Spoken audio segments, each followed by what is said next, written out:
Welcome to Yes You Can this morning. My name is Dr. Okoye. Today we are discussing the actions of true leaders.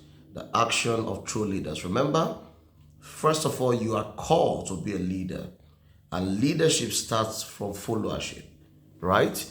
The more you follow, the more you build your capacity, the more you become. Most times people just want to manifest, people just want to become leaders, but they are not willing to follow. You are going to be having a challenge on that because you need to learn practically on the field. So we are discussing the actions of true leaders. I didn't just say leaders now, true leaders. So as I speak, you evaluate yourself. If you find a gap in, who you are now currently, what you need to do is to simply begin to adjust yourself and then learn these actions. If you're a CEO, you're a boss, you are a pastor, you're a leader of organization, you're a manager, whosoever you are, you can actually improve. You can actually make a difference. You can actually grow yourself. Now, these capacities are grown over time. Number one action of a true leader is that a true leader provides clear vision. A true leader provides clear vision. Vision has to do with where the organization is going to. And you do this through communication of the vision. You, the leader, may know this vision that is not good enough. The people following you must be clear about what they are following and who they are following. What exactly are we going to do, or what are we doing to get to where we are going to? That talks about the mission now, right? So clear vision is something that drives an organization. Of course, when you come into an organization, a corporate organization, you see our vision is to. You see that on the wall. You see about the mission. You see something about the goals. Sometimes the values. Now, it's not enough pasting that on the wall. You will need to explain it to your staff. You need to talk to your workers about that. If you're a pastor, you need to explain that to your leaders. No matter the level of category of leadership where you find yourself, you need to constantly communicate the vision. It's a continuous thing. So you don't do that for 1 month and stop. You don't do that for 2 weeks and stop. It's something you do constantly, continuously. You talk about it again and again and again until you start seeing them live exactly what you've been talking about. And you have to model this whole vision yourself. Vision has something to do with people. It has something to do with where we are going. It's not a personal thing. It has nothing to do with you as an individual. Your issue is ambition. So if you want to talk about yourself, you are discussing ambition. Vision has to do with people, people management, people empowerment, society, and all of that.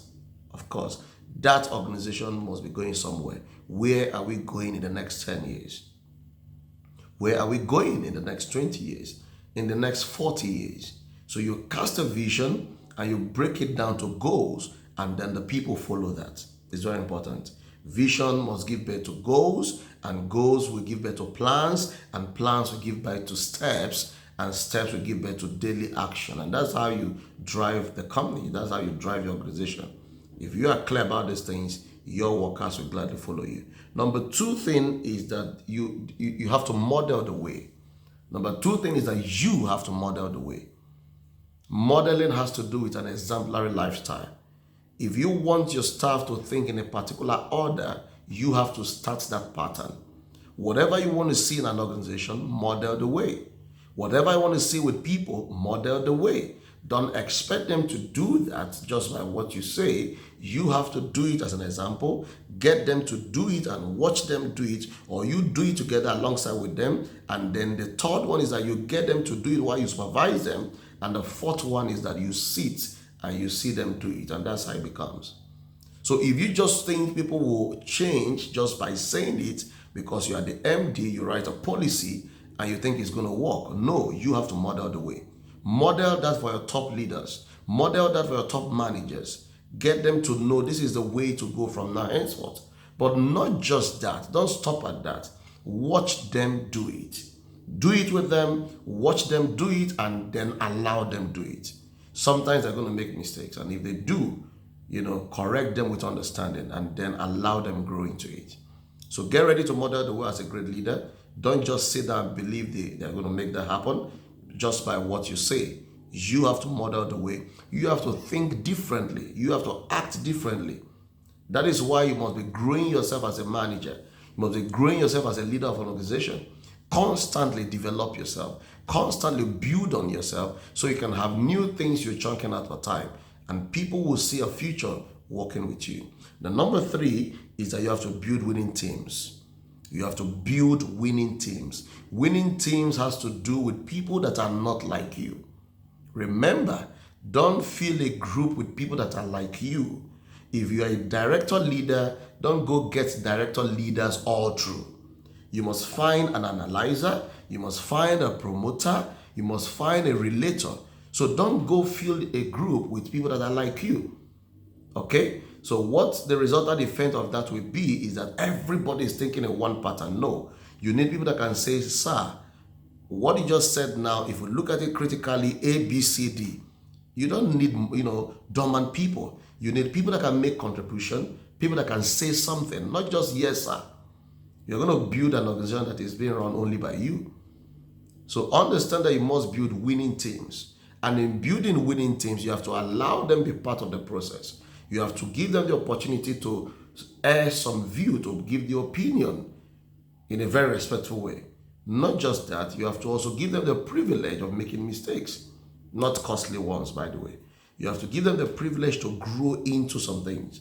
So winning teams has to do with bringing professionals on board, bringing loyal people on board, bringing people that are willing to learn on board. Again, they have to be trained, they have to be developed. That's why staff training is important. So most time as a leader, you just neglect that aspect. As a leader of an organization, you just say, well, they already know it, I'm teaching them. No. Bring in experts, pay the bills, get them to go through the process, let their mind start thinking so they can see clearly. Yes, you know what you're doing, but when you bring in other people, they will hear from them also and expand their mind. Of course, they pay, they pay for it, or the organization pay for it. Or you as a leader, as an individual, you go develop yourself and pay for it.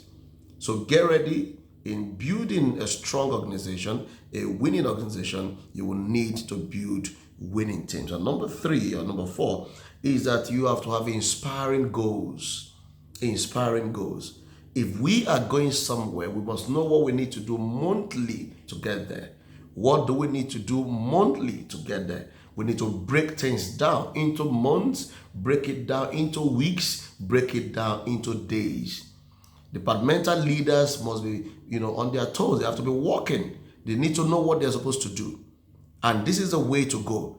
Don't just sit there and believe it's going to work out. It's not going to work. Everything, every project requires people on board to work it out. So get ready for this, very important. Then, of course, multiply themselves and raise others. Number 5 or number 6, whatever you're writing now, the leaders must be able to reproduce themselves. The leaders must be able to reproduce themselves. If you have invested in somebody, get him to invest in another person. No knowledge should be a waste. There must be a constant knowledge transfer mechanism in that organization. The leaders must be able to reproduce themselves. You have to make it as a policy in that company. Whatever you know, 3 other persons should know it. Of course, you monitor that and make that work. If you don't do that, you keep losing, people. It's called staff turnover. And after a while, you notice you don't have any other person that have the knowledge of this. So it's a deliberate thing. Once they go for training, once they come back, they need to train other people. And then in the practical one-on-one things they do, they have to constantly bring in people and teach them what they are doing. So leaders must reproduce themselves in others. True leaders reproduce themselves. True leaders help people to become. True leaders, actually, they derive joy in empowering other people. What else do a true leader do? A true leader creates value and significance.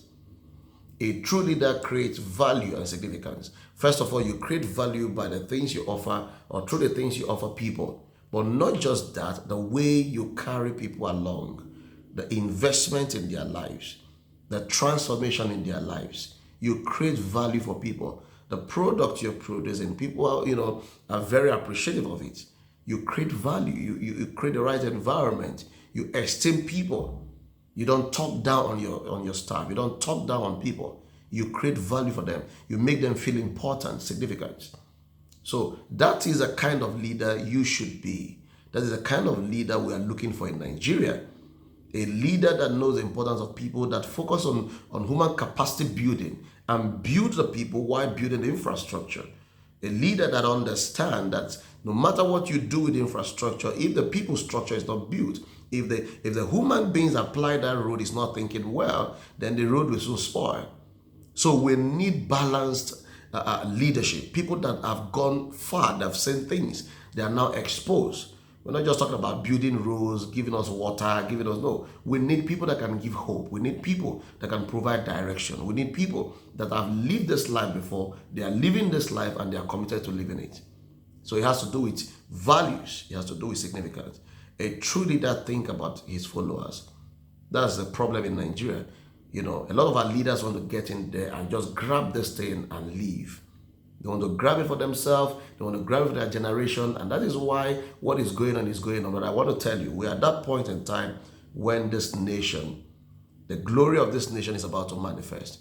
Because I see the hand of God move in the midst of the politics. No matter what is going on, His will prevail. I can tell you. So get ready for that. And of course, a great leader share rewards. You share reward. It's not just about you. When there is praise, you share. When there is blame, you absorb it and then talk to the people. So you share reward. You share reward. Always be this kind of leader that celebrate people, that appreciate people, and get them know you're doing something great, and then help balance them in other areas. Okay? So you share reward. And lastly, you invest in people. You invest in people and relate well. Remember, you always have a tomorrow. The whole thing is not ending today. So relate well with the people around you. Relate well with them. Help them grow. Do all you can do now for them. Why God brought them under your leadership is because there is something you have to offer them. Now, as I close today, I want to let you know that the greatness you carry is expressed by the number of lives you've touched. What the meaning of greatness is all about is not success. Success is personal. Greatness has to do with the number of lives you've empowered. I want to ask you to think differently today. I want to ask you to begin to think and encourage yourself and begin to pay the price required for greatness. How many persons are you empowering? How many lives are living because you're standing? God wants to turn you into a world changer. I want to make you a light to your generation. So get ready for this and stay tuned with this station. Take it serious. Get a note for it. Encourage your friends. Get them to get on board. All your staff, all your workers. Let them like the page. Let them like the station. And then begin to listen on a daily basis. You can actually use some of this material for your staff training. Play it for them. Let them listen to it. And of course, I can tell you, lives are being transformed. I want to thank all of you that have been following us and have been commenting what we're doing. I want to ask you to please share this video. Let it go viral among the people. And let's encourage our people to grow. God bless your day. And I can tell you, you are on a path of greatness.